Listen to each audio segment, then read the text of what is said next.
Само еден од четворицата повикани сведоци дојде на денешното рочиште за диво населје, кое после подолго време повторно е отворено за јавност.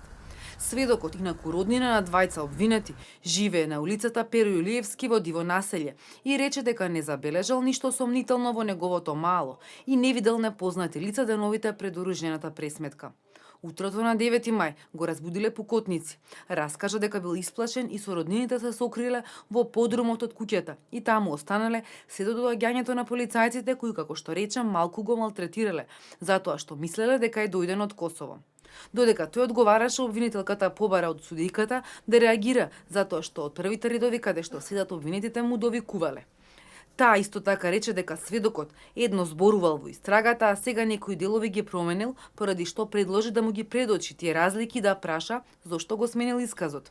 Адвокатите реагираа дека воопшто не добиле записник дека овој сведок е сослушуван, поради што судиката го прекина сведочењето и го задолжи обвинителството да им го достави записникот по денешното рочиште, пошто ќе одлучи како понатаму со овој сведок.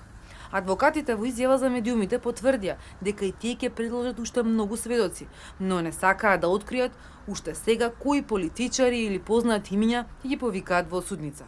Тој дел не сакам да откривам кој би можел да биде предложен, но јас ви повторувам дека секој оној кој што било што знае во конкретнава ситуација од одбраната ќе биде предложен. Дали се тоа политичари, дали се тоа обични сведоци, дали се тоа соселани, сите ќе бидат предложени се со цел да излезе на видело и на вистината за овој предмет.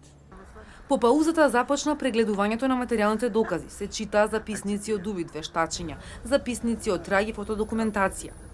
Обвинетите бараа обвинителот да ја кажува и содржината на секој доказ одделно, но тој рече дека сите направиле увид, односно дека доказите им биле представени во затвор.